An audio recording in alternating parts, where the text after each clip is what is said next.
3.5 million years ago, Earth was a world unrecognizable to us today. The continents were wilder, the air thicker, and the forests so dense that even light struggled to reach the ground. This was an age long before humans, long before civilization, but not long before legends. It was an era ruled by giants, creatures so massive that their footsteps could distort the land and their roars could summon storms. Among these giants lived Koru, the enormous gorilla whose power and presence were unmatched. Koru was not merely an animal, he was the guardian of the ancient rainforest, a creature created by the planet itself to maintain balance. For thousands of years, he lived in harmony with the land, protecting its rivers, watching its mountains, and ensuring that life could flourish. But one day, everything changed. The earth began to tremble in a way that felt different from the usual movements of the tectonic plates. These tremors carried a pulse, a rhythm, almost like a heartbeat. Koru felt it before he heard it. Deep inside his cave, his massive eyes opened.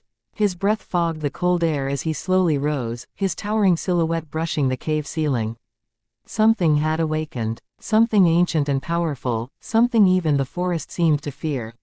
As Koru stepped outside, the first sign appeared. The birds of the sky were flying in tight circles, cawing in panic. The smaller creatures, giant sloths, early felines, primordial reptiles, scattered frantically. Even the trees swayed as if whispering warnings to one another. Koru stared into the direction of the tremors and heard it, a deep, murderous roar that didn't belong to any creature of the land. The sound felt like the earth itself crying out in pain. He knew the time of peace was over. A long-sleeping enemy had risen. At the edge of a volcanic valley, molten rivers flowed like glowing veins of the planet. The air shimmered with heat, and the ground was cracked with fiery patterns. The tremors grew stronger, and suddenly the lava began to bulge upward. With an explosion of fire and ash, an enormous shape burst through the molten crust.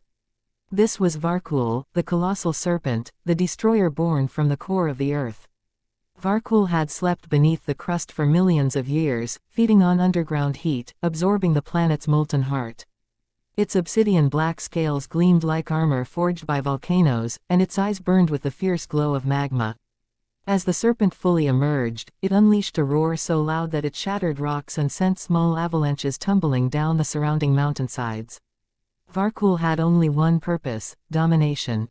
Wherever it slithered, destruction followed. Lava rivers overflowed, trees incinerated in seconds, and the air filled with poisonous fumes. The entire valley trembled under its enormous weight. Koru stood on the ridge above the valley, staring down at the inferno. He beat his chest, each strike echoing through the mountains. It was not a sound of anger, it was a declaration, a challenge.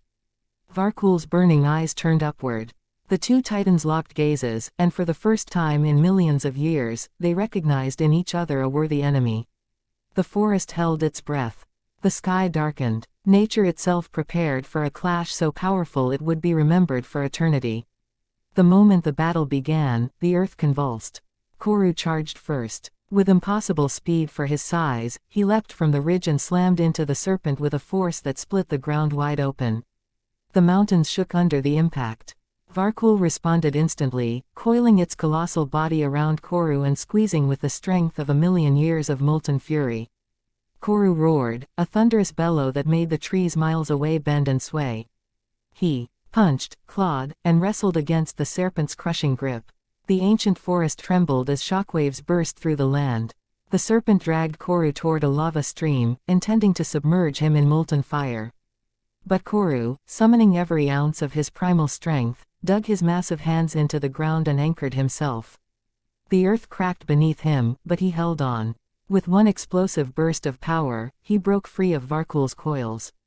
Grabbing a gigantic boulder, one larger than most of today's houses, he heaved it over his head and smashed it down on Varkul's skull. The serpent shrieked, the sound shooting upward like lightning through the clouds. The sky flashed as volcanic sparks rained down. Trees were uprooted, the air trembled, and even distant seas felt the ripples of the clash. Varkul retaliated with devastating fury, whipping its tail across the valley. The strike sent Koru crashing into a cliffside, splitting the stone and causing an avalanche of boulders. But Koru rose again, roaring defiantly. He leapt from the shattered cliff, landing directly on Varkul's back. He hammered the serpent repeatedly, each blow sending tremors through the earth like ancient drums of war. But Varkul, fueled by molten rage, flung him into the air and struck again, wrapping around him with full force. The valley seemed to collapse under their combined power.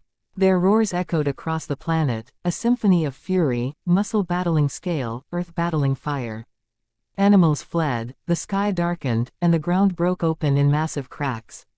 Lava explosions erupted around them, painting the world in fiery chaos. For hours, the Titans fought relentlessly, neither willing to surrender. Finally, in a moment of overwhelming force, the ground beneath them crumbled. The valley collapsed, swallowing both giants into a pit of molten fire and stone. Ash filled the sky. The world went silent. When the dust finally settled, the land was transformed. Mountains had fallen, forests had burned, and new valleys were carved from the earth. No sign of Koru or Varkul remained. But the legends say their spirits did not die. They became part of the land, Koru in the forests and Varkul in the volcanoes. Some believe that whenever an earthquake shakes the ground or a volcano erupts unexpectedly, it's the echo of their ancient battle beneath the surface. And though millions of years have passed, their story still lives in the bones of the earth, whispering of a time when giants ruled the world and fought with the power to shape the planet itself.